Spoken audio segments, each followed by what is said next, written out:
Here's another stat that I thought was interesting. The EU has banned nearly 1,800 chemicals from beauty and personal care products that are known to cause health issues.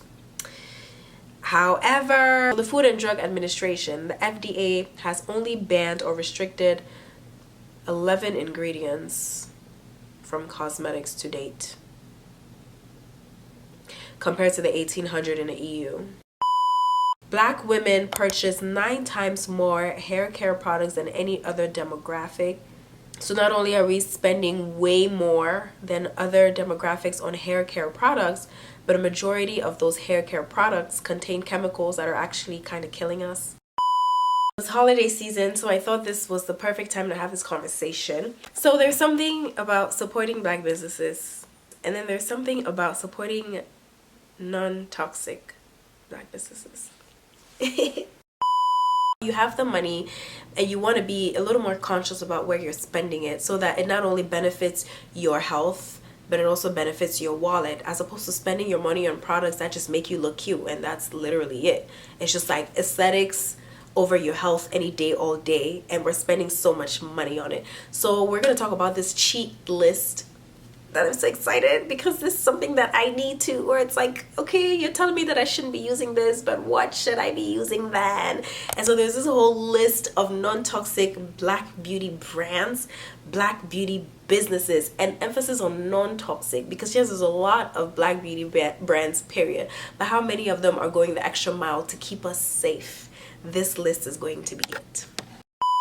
We're going to be looking at businesses that are doing the good work when it comes to giving us products that make us look good but are also good for you, which is something that is actually really rare in the beauty space. And today we're going to be talking about the campaign for safe cosmetics.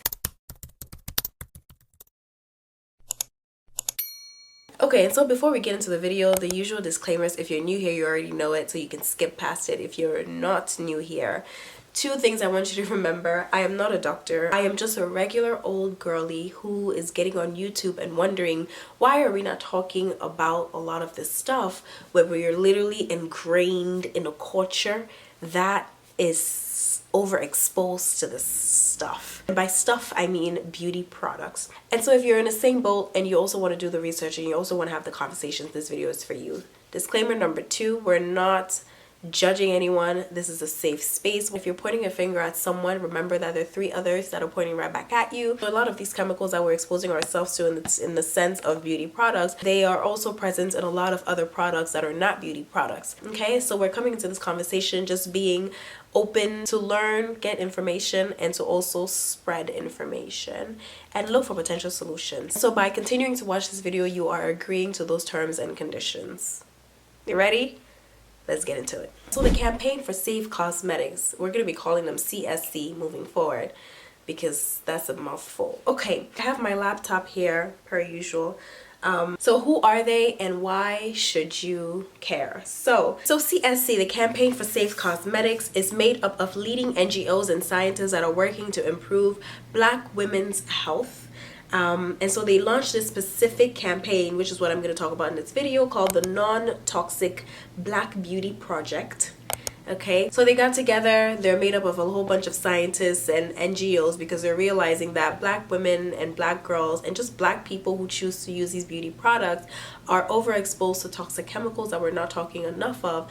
And what they've done is they've curated a list of non-toxic Black beauty products, or non-toxic beauty products that can be used as alternatives to the everyday toxic products that we use, with the goal of getting more of those healthier things in the hands of you and I. Does that make sense? I hope so. They go the extra mile to expose the number of products that we use daily, like shampoos and relaxers and leave-in conditioners, that contain toxic chemicals that can mess with our hormones and contribute to other health issues. And they want to focus on the most affected, which is Black women. I don't want to spread any misinformation or any disinformation. So a couple of stats. Black women are overexposed to and underprotected from toxic chemicals in the beauty and personal care products they use every single day. So we've established that. Other facts. Black women have the highest breast cancer mortality rate of any racial or ethnic group in the US, with the rate 42% higher than that for non-black women. Only 10% of breast cancer related cases are linked to genetics. The other 90% are linked to non-genetic causes. So that goes back to all of the products. It goes back to our lifestyles. Black women who regularly dye their hair with permanent hair dyes have a 44 to 75% higher risk of breast cancer. Black women who use chemical hair straighteners are 30% more likely to develop breast cancer. This is so depressing. So black women also face other health disparities, including earlier puberty, higher rates of hormone-mediated problems, preterm birth, uterine fibroids, and increasing incidence of endometrial cancer and poor ovarian cancer outcomes. Some of these I can't even pronounce. Not only our hair relaxers and our hair dyes and our straighteners, but it's also our skin lighteners, our feminine douches, our deodorants. So this is why swapping your products out for healthier alternatives is not just like a clean beauty thing. It's literally a survival thing. And so to the point of this video, the CSC has curated a non-toxic black-owned beauty list, okay, that is vetted by them, vetted and approved by their group of NGOs and scientists. And their focus here is to put our health first while keeping us slayed. Okay, and then they have a few favorites. So I'm going to link that PDF. I can't do that. I'll link the website itself in the description so you can go in there and not just focus on that list. That list is gold, but the entire initiative, the entire campaign itself. And so as we're looking at the list and we're looking at the prices of these products, we're going to be going, oh my god, why are these so expensive? But we have to know that we're in a time right now where clean, healthy products are not so much in demand, and so the processes for making, formulating all of these products is a lot more expensive than the prices of formulating synthetic products that are using cheap materials, right? So when we're investing in these healthier products, not only are we investing in the company, but we're investing in, I guess, the demand for healthier products. So some of these are going to be expensive, and I actually have a video specifically to that that's called Why is Rebundle So Expensive, where we talk about Rebundle, the plant-based braiding hair company that is crazy expensive relative to the synthetic braiding hair that we use on a day, you know, that we're used to using basically. And it looks at why really is it expensive, because I think understanding helps us reconcile the differences. And something that I always also like to think about is we might be buying those cheaper products now, but they're going to cost us a lot more later when we get into the hospital and we come up with this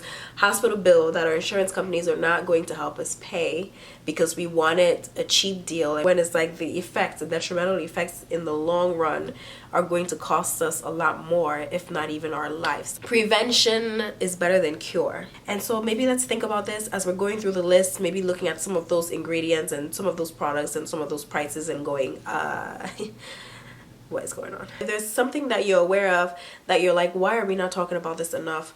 Drop it in the comments and we can spotlight that in the next episode.